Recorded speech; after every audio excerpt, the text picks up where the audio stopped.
Good afternoon, everyone, and welcome to the Baldrige Foundation's Institute for Performance Excellence webinar, The Importance of Focusing on Employee, Colleagues, Customers, and Community. We believe that you will enjoy today's webinar, and as it takes a fresh look at leadership, customer engagement, workforce engagement from an organization that has embedded the Baldrige framework into its culture.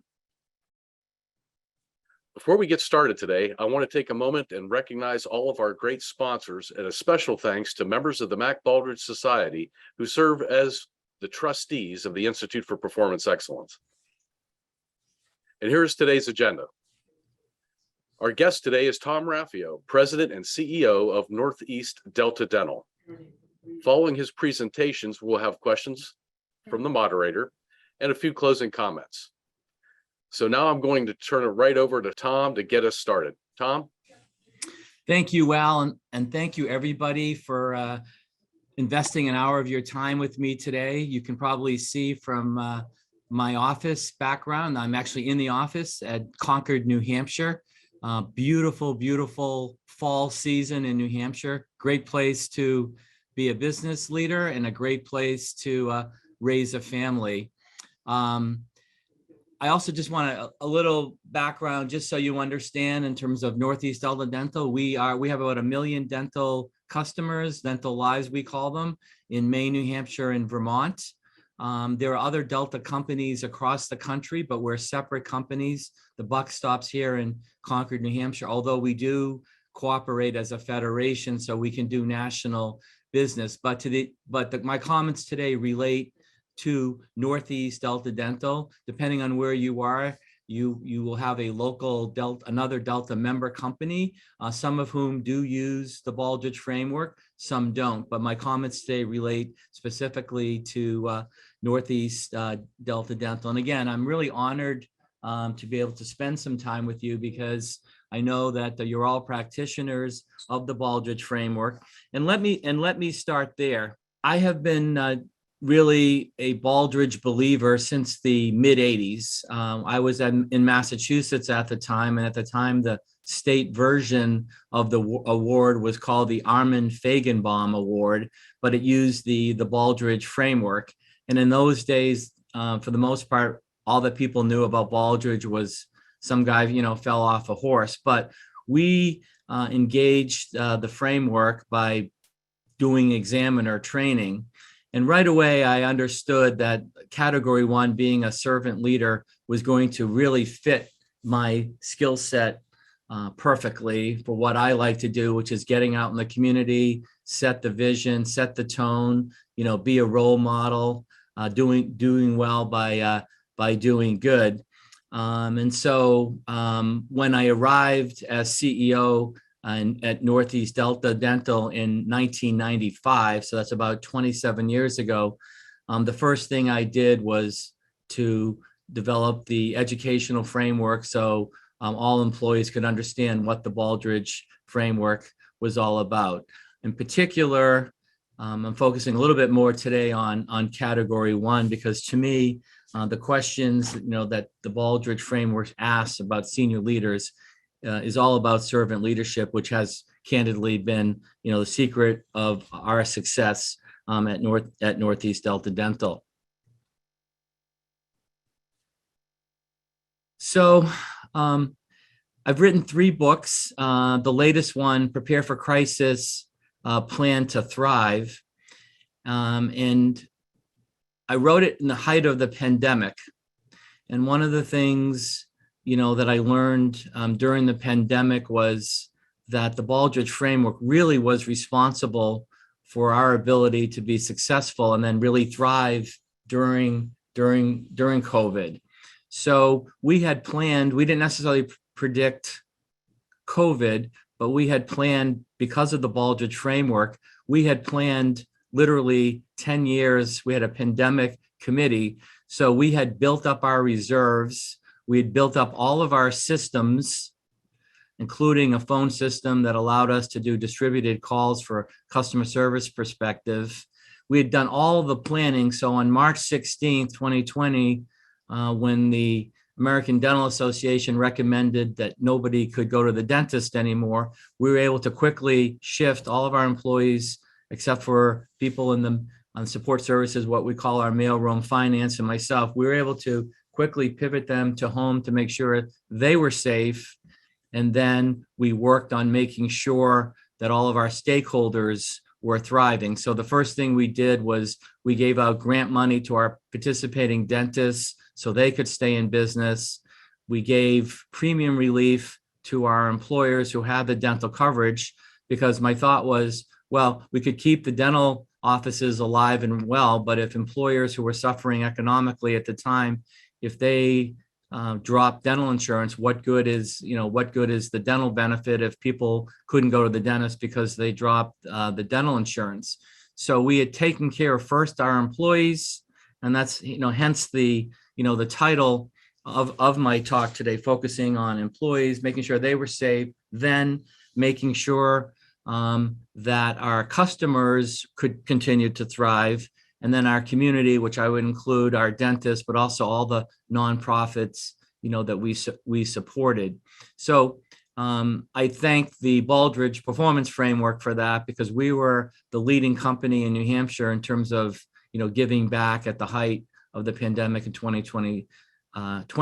And you will see later when I show a graph, that we basically cut $27 million out of our reserves, but we could afford to do that by giving money to our customers in terms of premium relief, and our dentists in terms of grants. And the Baldrige framework, which you see depicted in that bicycle model, is the holistic approach that we used.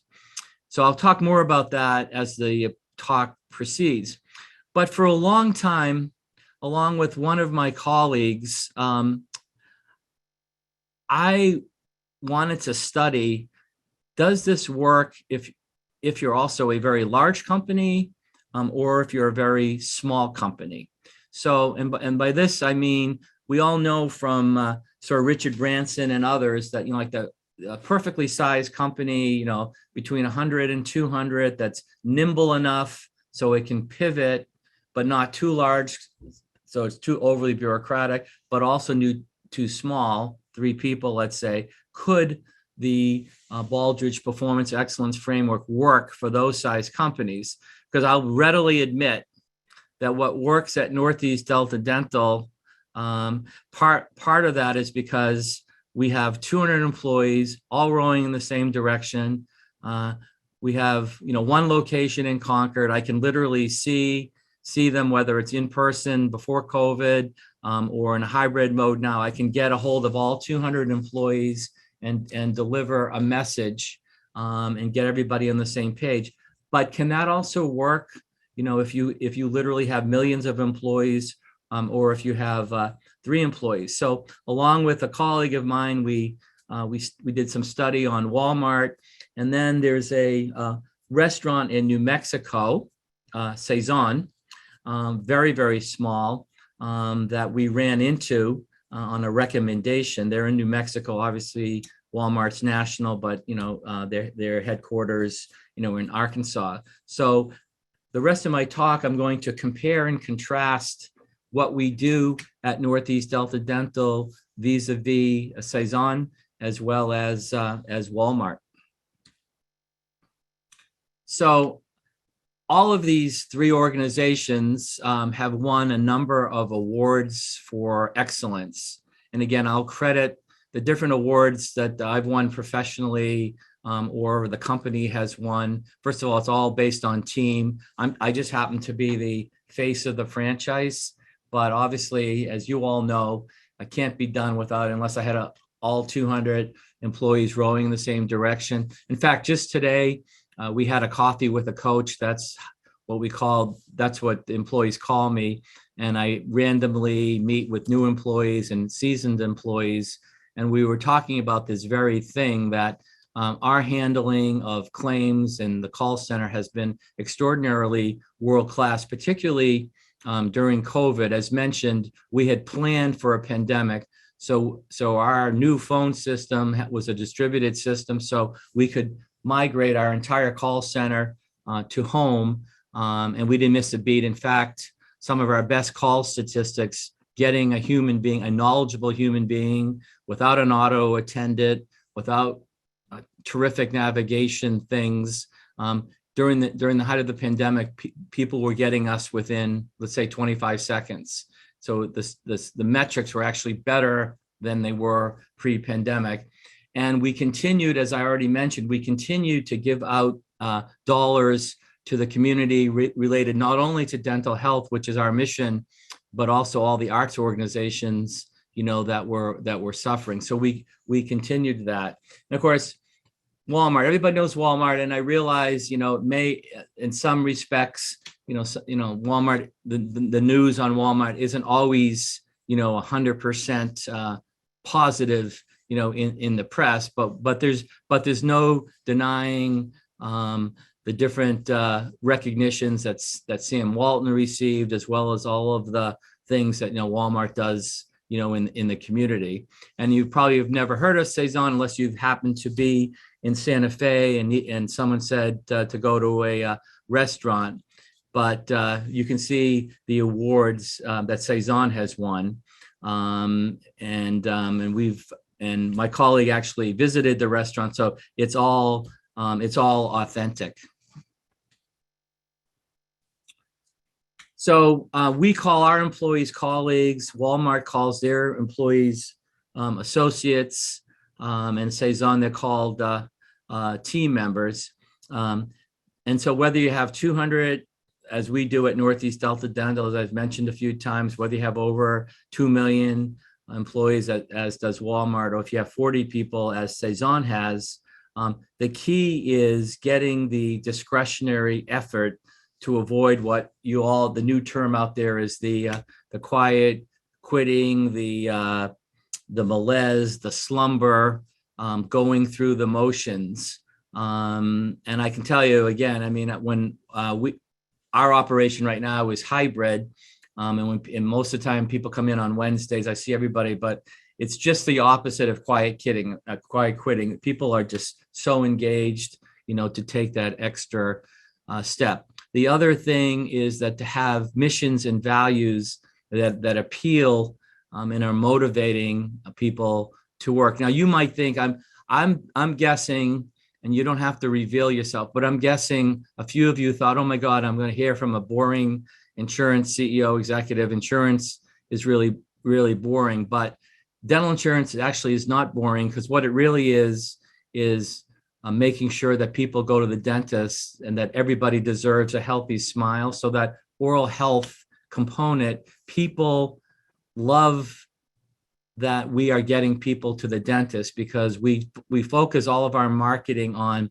getting employers who don't have dental insurance for their employees to get the dental insurance, because those people probably without insurance haven't been going to the dentist and they're now going to the dentist. So people at Northeast Delta Dental, as true with Walmart and Sazon, feel that they have a mission that they can engage. So again, as I've mentioned, ours is everybody deserves a healthy smile. Let me just spend a couple minutes on that.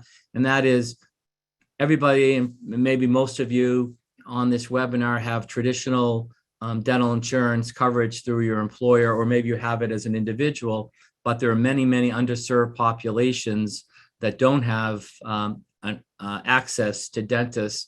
So as an example of one of our initiatives, we've been trying to get the adult dental Medicaid population in New Hampshire to have a dental benefit, and literally something I've been working on and off since I arrived in 1995. So like a 27-year effort. And just Tuesday of this week, I signed the Medicaid dental contract for the state, and it's something that it involves legislative activity.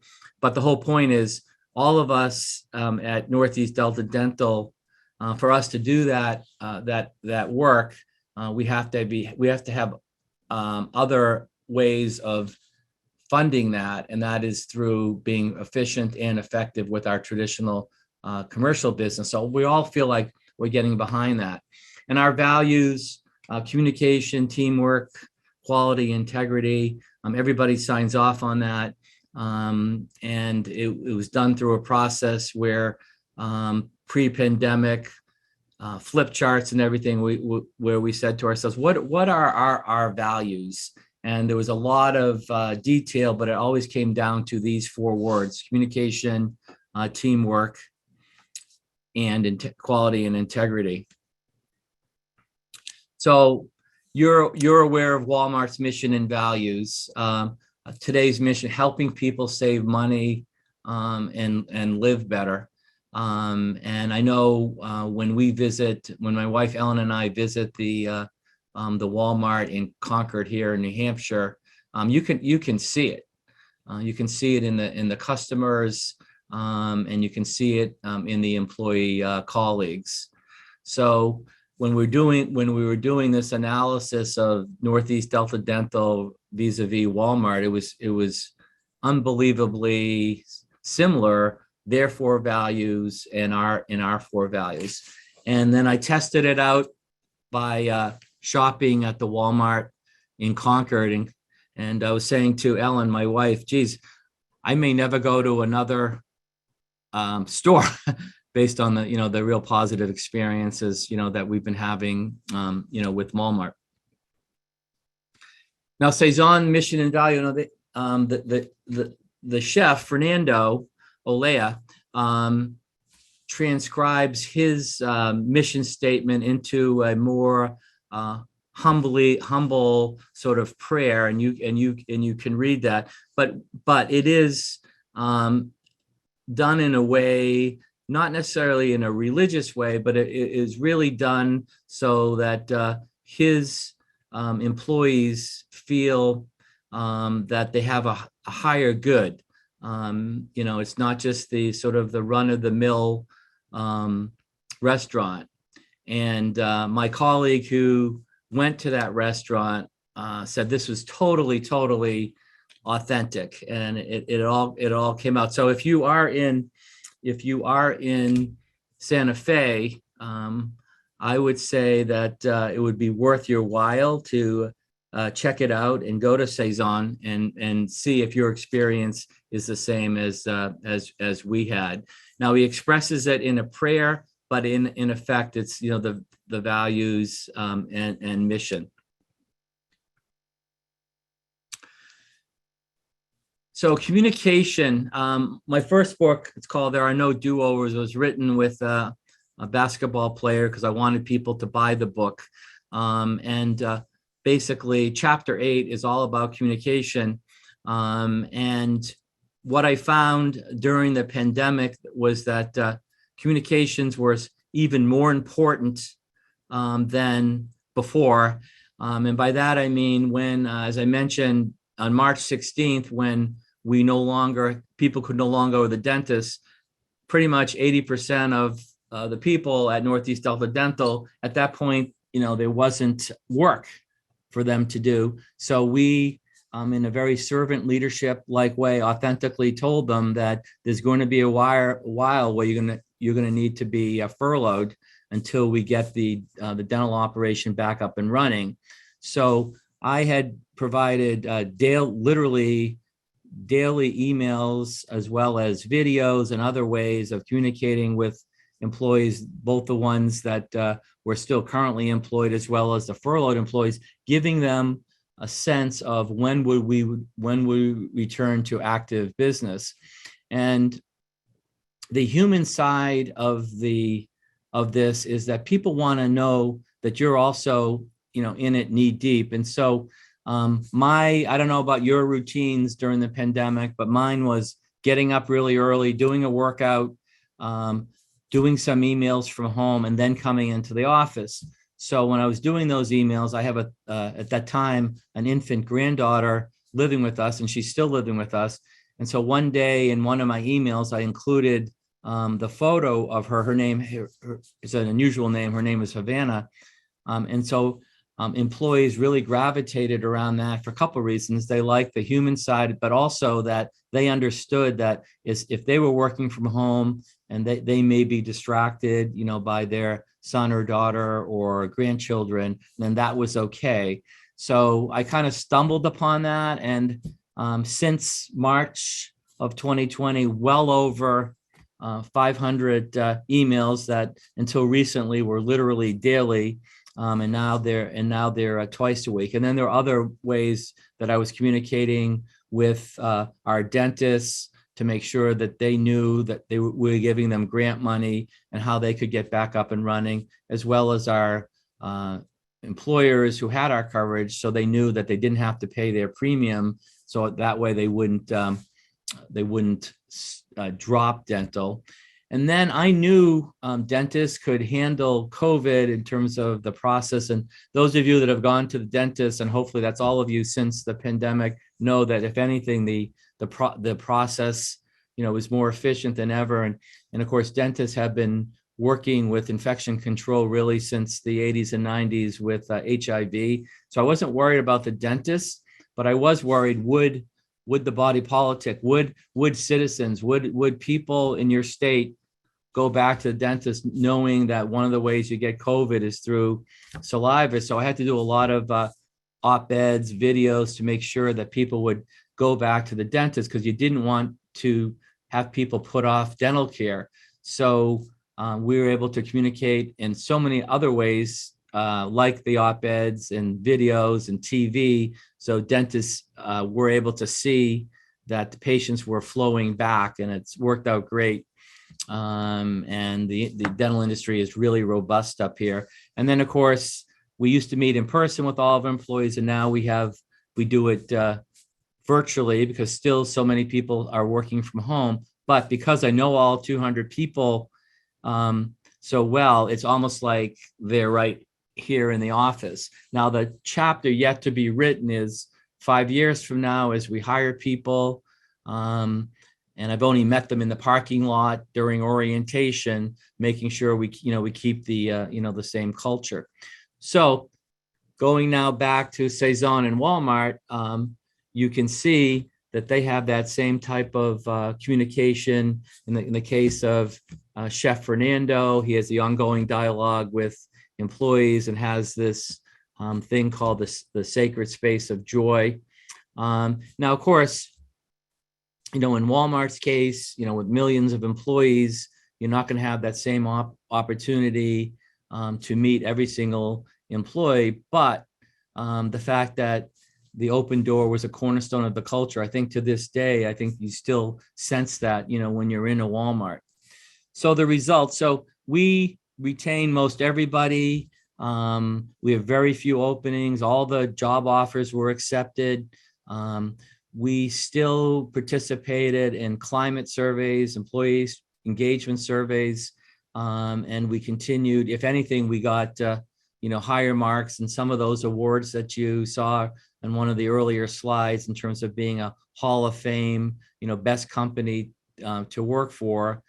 If anything, those metrics got higher in the middle of the pandemic. So again, based on following the performance excellence framework, category 5 being obviously workforce, the category related to strategy was critical because employees wanted to know what our strategy was to keep the dental industry alive. And then category 1, that we were still giving back to the community and had a responsibility not only to ourselves to keep this company alive, but also to keep the industry alive. Because again, by funding the personal protection equipment to our participating dentists, we got the industry back up and running, which was critical. And that included having employees and other volunteers literally deliver personal protection equipment to the homes of our dentists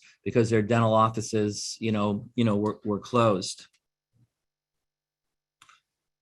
So I never apologized for being compulsive about our customers.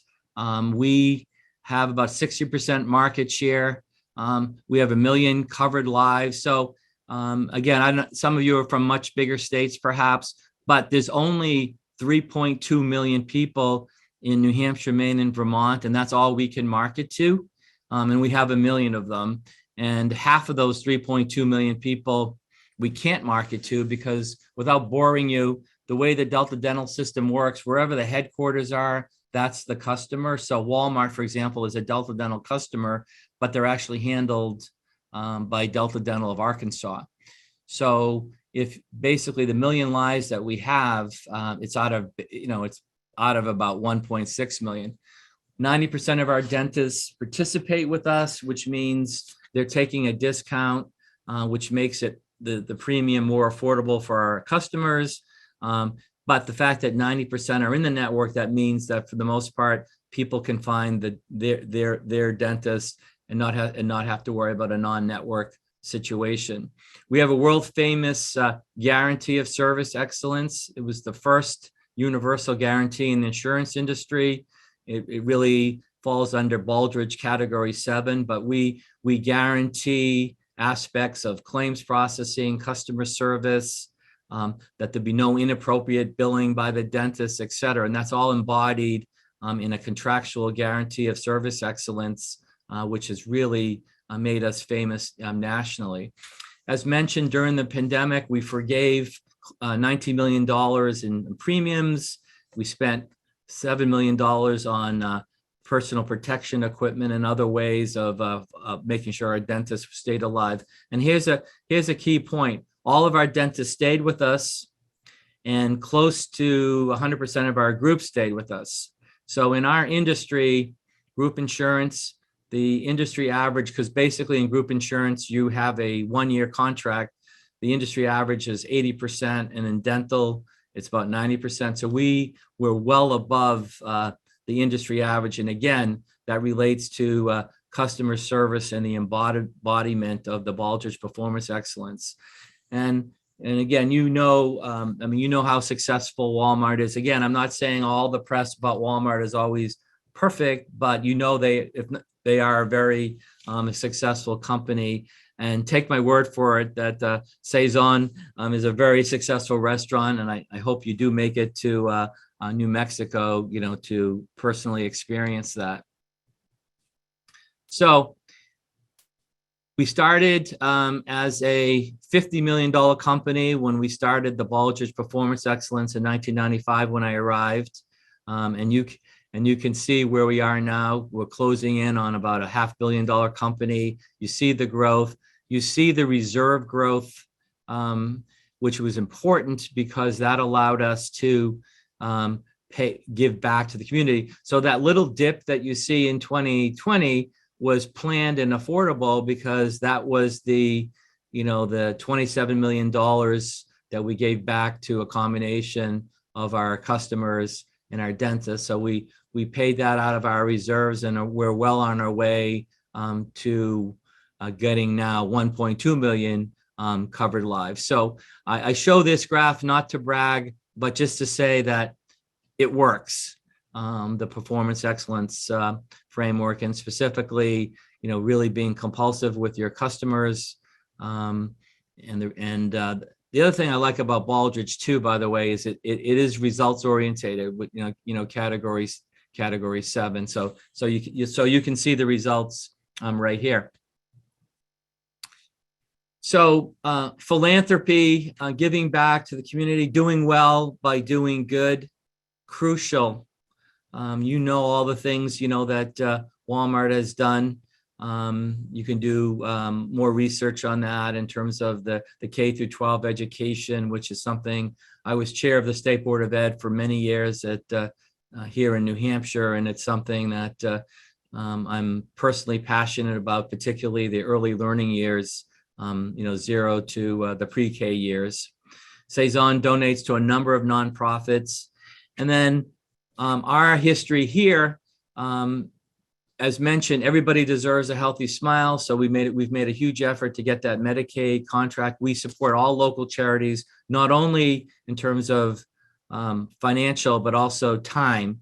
So I'm on like 15 boards, and probably about 80 of our employees populate the various nonprofit boards in New Hampshire. And then in 2020, while we certainly focused on making sure the dentists got back up and running, we also continued to donate a lot of money to the arts, because the arts organizations were really struggling. So in March, we had done a series of donations right before the egg hit the fan on March 16th. And we basically told the arts nonprofits, keep the money, use it any way you can to stay in business.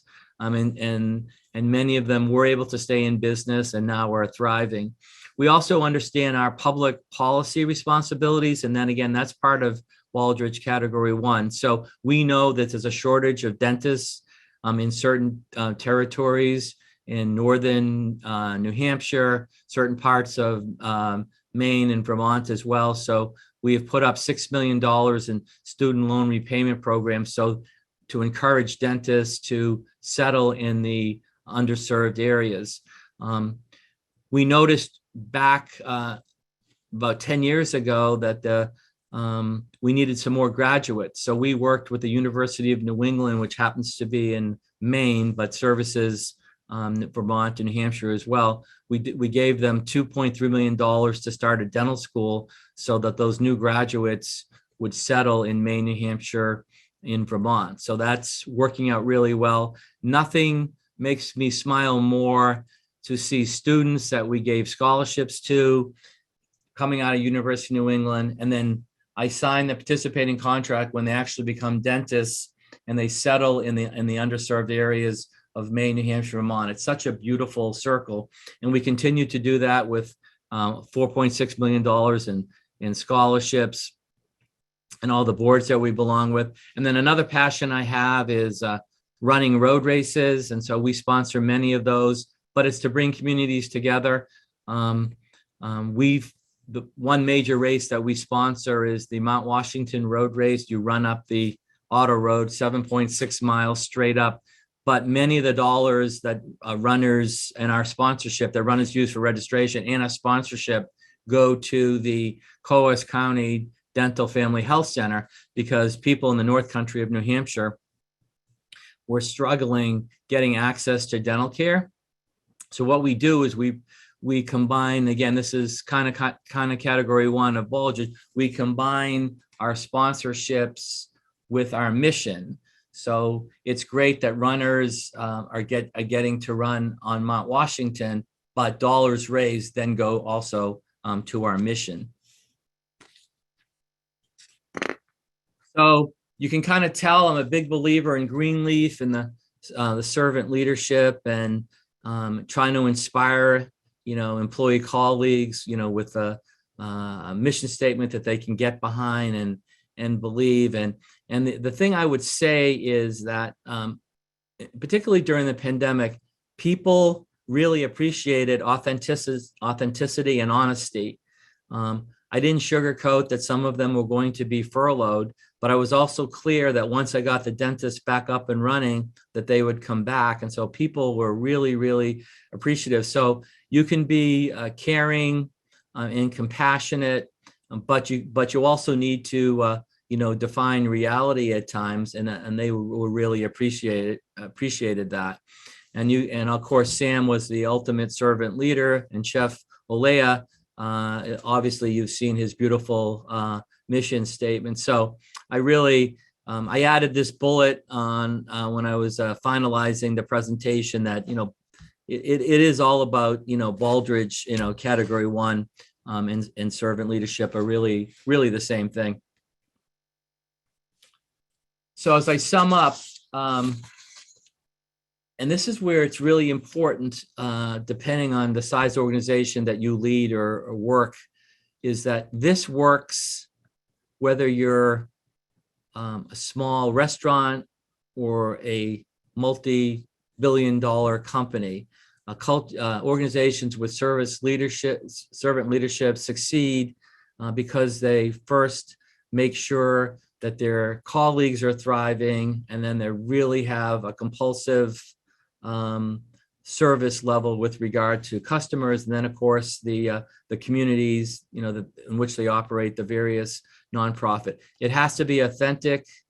You have to have this caring culture. So as I said, employees, they tell me all the time, my colleagues, they love being out in the community because people say, oh my God, you work for Northeast Delta Dental. My son or daughter played on a soccer field. We built a soccer field in one of our spaces here at in Concord, and we use it a little bit for our employees, but mostly it's for local teams that lack a field. And they say, "Oh my God, you built a soccer field for my son or daughter played on it. You contributed to this or that nonprofit." And again, it's both financial contributions and sweat equity. So I really believe that all organizations can benefit, large or small, with the 3 C's of adamant and focused attention to colleagues, customers, and communities, and being authentic to it. And in short, doing right. By doing this, you end up doing well. And I'm really happy to answer any questions as it relates to Northeast Delta Dental, as well as I've been at this really since the mid 80s. So any other questions you might have, I'm open to it. And I know we have some questions in advance too. So I'll pause there, Al, and let you take it from there. Thanks, Tom. Fantastic presentation. We do have a couple of questions here. And the first one is, what do you think, based on your experience and your presentation today, what is the most important thing that you should do as a leader? I think it's authenticity. And as I mentioned, the biggest compliment I got during the pandemic was I didn't sugarcoat. I was optimistic yet realistic. And also, if you're authentic,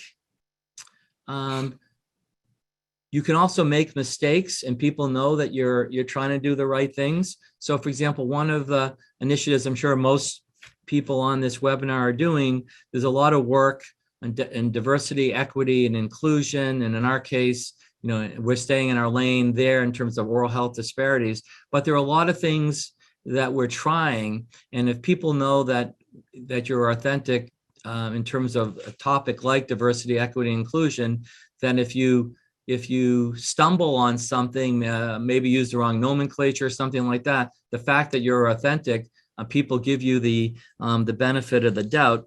And the other thing about being authentic is, as great as we are with customer service, we are not perfect.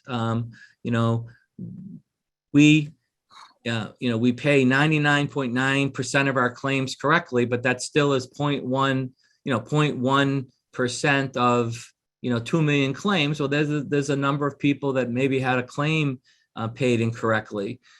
But if you're authentic and you'll say, well, we'll correct it, you get the benefit of the doubt. And also just being consistent. I will go to my grave with this, but the biggest compliment that I get in the community and with my own employee colleagues is that I'm the same person in the mailroom as I'm in the boardroom. So consistency of how you treat people, consistency in terms of your messaging is so important. So consistency and authenticity is the short answer, I think, Al, to that question. Thanks, Tom. Here's our next one. Do you know of any small companies that are using Baldrige currently? That's a great question, because again, when I'm out on the circuit doing talks, and I've been sort of preaching Baldrige really since the mid 80s, I often get the question, well, you're 200 employees, so it's like the perfectly sized company. You can spend a lot on technology and training, and the buck stops with you and you're into it, so you don't have the bureaucracy of a much larger company, yet you have the resources. But I'm only 3 employees. What can I do? I can't spend millions of dollars on the systems. And the first thing I say is, in terms of the Baldrige definition, a system can be organized manila folders. It doesn't have to be fancy software. So I was thinking about this question. The best example I can give you is if you're ever in Manchester, New Hampshire, the best chocolate place is a place called Dancing Lion Chocolate. It's right on the main street in Manchester, New Hampshire, called Elm Street. And the proprietor in there is a gentleman by the name of Richard Tangaloe. And he has a kind of like the chef, very small staff, in fact, smaller, probably like 4 people, and they do Baldrige every day. And it's amazing how successful this small shop called Dancing Lion Chocolate does by following Baldrige. And I could cite others, but in the interest of time, I'll leave it there. But my point for the audience is, if you only have a few people, it still works. And you can look up Dancing Lion Chocolate in Manchester, New Hampshire, if you want an example of that. Okay, here's our next question. It's kind of interesting. If my company is doing very well, does that mean that they're doing Baldrige? I love this question because, and sometimes I say this to my own employees, the answer is yes, but you may not call it Baldrige. So we have, as I mentioned, we have about 200 employees. I would say that 150 of us know it pretty cold. The other 50 are doing all of the processes that Baldrige would suggest, but they don't necessarily have the nomenclature.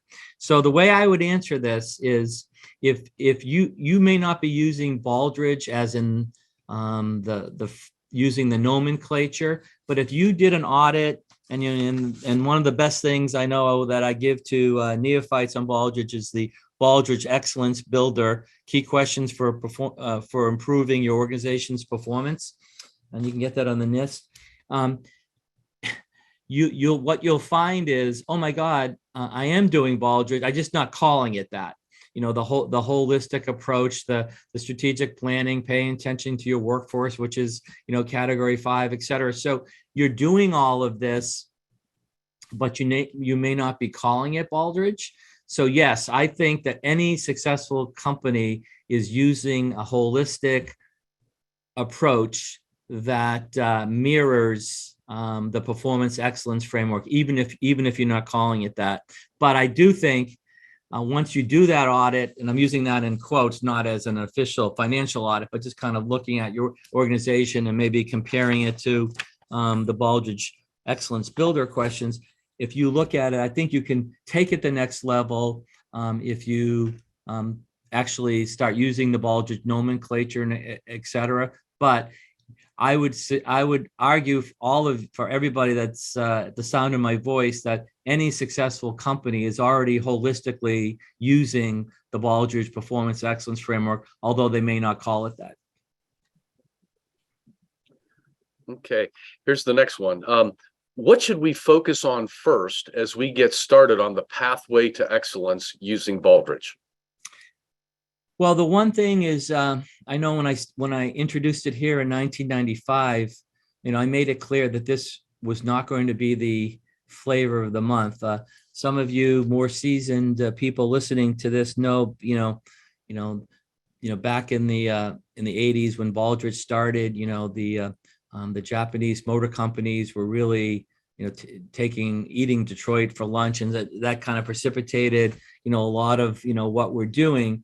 But I always want to make sure people understand that it can't be the flavor of the month, that it's a long-term process, and you need to develop the sort of the common language and know that it's a long-term strategy. That has to be, however, tempered with that human beings are human beings, so they do want some early wins. So in our case, when we started the Baldrige framework here at Northeast Delta Dental in 1995, within a year or two, we established the world famous guarantee of service excellence, which really fits under category 7 of Baldrige.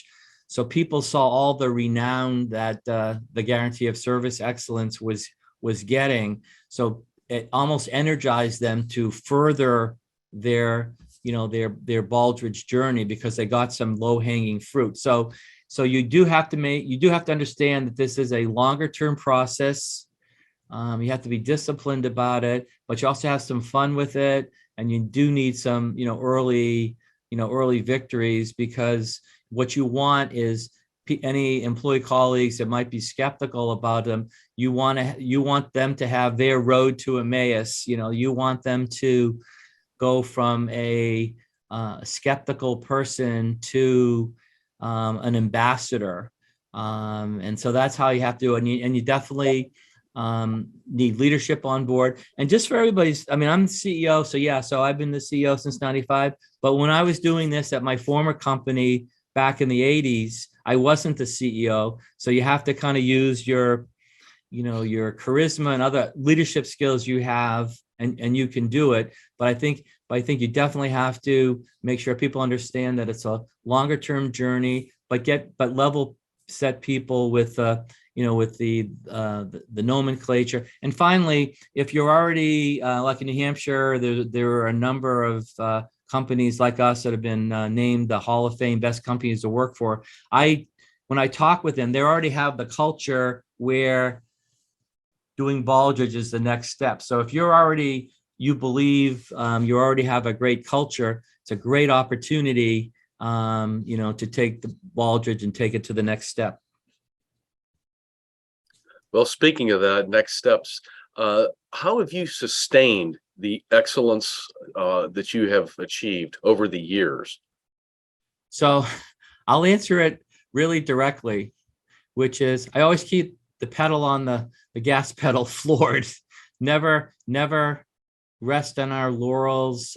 We again, not bragging, but we've been the best company to work for in New Hampshire list so many years that they made a Hall of Fame category for us, but we never rest on our laurels. So we're always upping the ante in terms of the world-class benchmarks. Simple example of that, and this isn't that brilliant, but we do phone customer service until 5 p.m. Eastern Standard Time, and one of our customers that had people on the West Coast wanted it to 8 o'clock, so we said sure, we'll do that. And then using Baldrige metrics, we found out that it wasn't just the people on the West Coast that were calling us between 5 and 8, but there were indeed many people in Maine, New Hampshire, and Vermont that wanted that service, and we had the metrics through Baldrige. So now we've established human being customer service to 8 p.m. So we're always ramping up, what we consider to be world class. And as mentioned, by sort of migrating our mission to everybody, not just people with traditional dental insurance, but everybody deserves a healthy smile, that ramped up our ability to get our board of directors to support, for example, doing this Medicaid work, which is costly but mission sensitive. And finally, really understanding the human side of the enterprise. My second book is on mindfulness, and right prior to the pandemic, I noticed that I would walk around the campus and I would see people doing emails and also, on the phone at the same time. And I said, this isn't going to work, because as you all know, the human brain is binary. So if you're doing an email, you're really not paying attention to the person on the phone, and vice versa. So we brought in a Professor Annabelle, and we did a number of workshops on mindfulness. And mindfulness isn't all about hot yoga and stuff. It really basically is, focusing, unitasking instead of multitasking. And there's some other tools, that we use, and we ended up, writing a book about it. And so a lot of our employees have gotten into mindfulness, and many of them write to me and said, it saved their marriage and made their home life better. And of course, you all know this. If things are going well at home, you're bringing all that positivity, into the office. So I think by also focusing on things like mindfulness and some of the humanities courses, that we do for our employees, it really has opened up their minds to, really being more thoughtful, being less stressful. And that ultimately ends with better customer service, because it is a results-oriented business. So if that delivers better external customer service, that means we're going to be at that 99% of customer retention level. Okay, I think we've got time for one or two more questions. Here's the next one. Are there organizations that can help us do what you have been able to achieve? Absolutely. So in locally here in New Hampshire, the state version of the Baldrige resources, in our case, it's called Excellence North Alliance. It used to be known as the Granite State Quality Council. And in spirit of transparency, I've been involved with that board, really since I moved up to New Hampshire in '95. And not all states have a state-based organization, but if you do, definitely link up to them. There are Baldrige coaches out there. And I know, Al, you'll be talking about the Baldrige Foundation and the resources that are available. And I've been into this since 1985, and some of the tools, that Al and his team can provide, I've been learning from them. So definitely take advantage of your local state organization. And again, in New Hampshire, in our case, it's called the Excellence North Alliance. Your state is obviously going to be called something differently. There are Baldrige coaches out there. And then, of course, Al's organization, there's a lot of great material. At least once a year, I'm rereading the Baldrige criteria, because again, I think I mentioned this, but the best way, I know myself, but also the employees here that know it cold, they've become, examiners for our local program. And to be an examiner, you have to know the stuff cold. And so that's another approach, that we've used as well.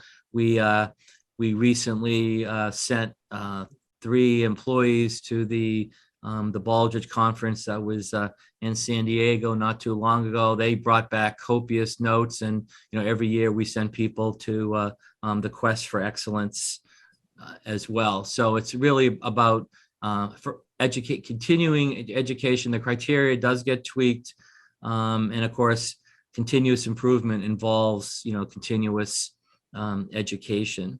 So again, check out if you have a state local organization. If not, I'm sure.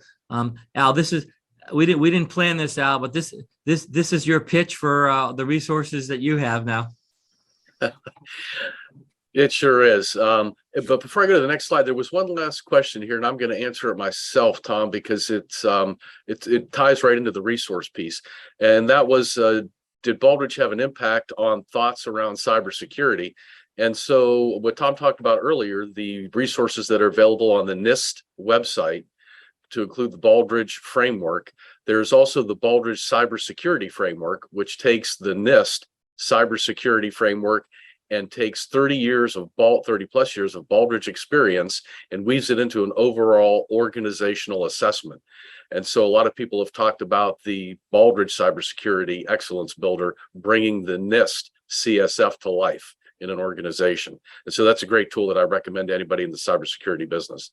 So if we go to our next, just real quick on that, just adding to that. So we obviously, being an insurance company, we have HIPAA and personal protection information. We spend a lot on cybersecurity, both in terms of people and investments in technology. And the Baldrige framework there was extremely helpful to our team that's on top of that. It sure is. Okay. Once again, Tom, thanks again for such an engaging and informative discussion. As a reminder to everyone, the Foundation's Institute for Performance Excellence has numerous training and professional development opportunities offered online and at your own pace. This month, we're showcasing one of our most popular online courses, Supply Chain Management, and also the Lean Healthcare Professional. The current Mastering in Strategy Bootcamp, which is presented along with LBL Strategies and the George Washington University, concludes tomorrow. Please watch for our next upcoming class this spring. You can visit the Institute website at baldrigeinstitute.org/education to learn more about our courses and to register. Thanks to everybody again today for attending. As a reminder, the recorded version of today's webinar and the slides will be available on the Foundation's website early next week. And once again, thanks to all of our sponsors out there, especially members of the Mac Baldrige Society, who are the trustees for the Institute for Performance Excellence. It is their generous support that makes presentations like today's possible. Please be safe and have a great day, everyone. And Al, may I say thank you, Al, for your leadership, and thanks everyone for listening. And I know there were a few other questions, like Thomas T had some questions. If we get those, Al, I can answer those offline with regard to virtual meetings and so forth. But I'll do that offline. But again, thank you, Al, for your leadership, and thanks everybody for listening to me today. Thanks again, Tom. Bye-bye, everyone.